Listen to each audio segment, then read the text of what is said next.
So friends, let's see today's delicious Goan Kismur recipe. So here I've taken some prawns. I'm just showing you a few of them, but I'm going to be using around 150 grams of these dried up prawns. It is enough for 4 people. Now take off the head. It comes off very easily, and the tail.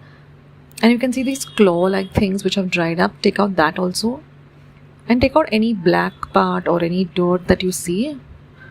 Like on the tip of it, you can see some black portion. Just remove that also. And it should look like this. Very, very clean and nice. So you have to discard the head, the tail, the claws.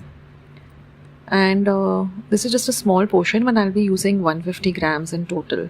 So this is how it should look. So discard all the heads and tails, etc. And this is how the clean portion looks. This is an ideal recipe to make during the rains. And this goes very well with some chapatis, or you can have it with some sorak and rice and some vegetable at the side. So in this way, I cleaned all the dried prawns and kept it aside. So now I'm just going to add some water, and we're going to soak it in water for 15 minutes. After 15 minutes, just rinse out all the water, put it into a colander and wash it really clean. So I've drained out all the water, and this is how it will look, all the prawns. Okay, so now we can start with our recipe. Now I've also taken 6 large cloves of garlic and I've crushed them in my mortar and pestle roughly. So now I've heated about 1 tablespoon of oil, and I'm going to add 1 green chilli which I've cut fine. Now fry the green chilli really well. Then I'm going to add this crushed up garlic or lasun. And fry the lasun also very well.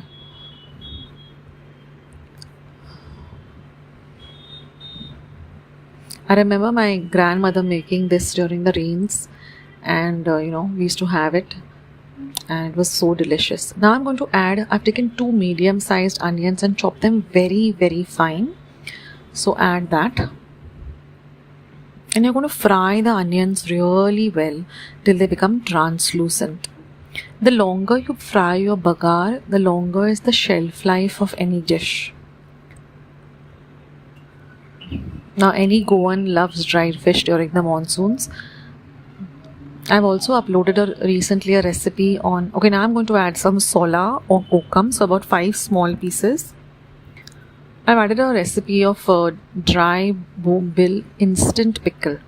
Now I'm going to add half a teaspoon of haldi powder or turmeric and 1 teaspoon of red chilli powder.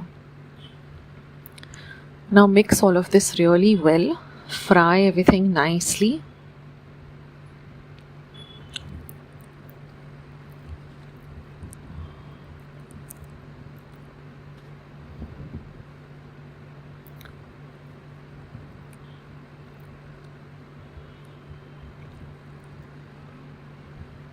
Now I'm going to I'm just adding 1 tablespoon of chopped up coriander leaves in the bagar, and I'll keep 1 tablespoon for garnishing. I like the flavor of this fried coriander leaves in the bagar. It really elevates the taste of the dish. So now mix everything well. Now I'm just going to add some salt to taste. First, always add less salt. Never add lots of salt first, because then it becomes very salty and no one will want to eat it. So always when you're cooking, add little salt, and then after that you can add more salt later. Now I'm going to add these dried up prawns which we soaked in water and drained all the water off. And now just fry this really well in the oil and the bagar.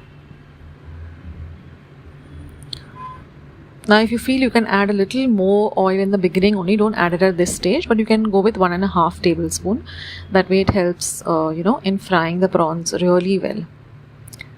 So fry it really nicely.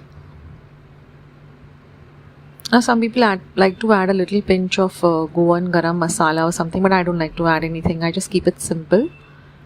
And now I'm just going to add 1 tablespoon of finely chopped coriander leaves and 1/4 cup of freshly grated coconut. Lots of coconut. It really elevates the dish of this Kismur. So enjoy this, friends. Our dish is all ready. Turn off the heat. Have this and let me know in the comment section how you like this recipe.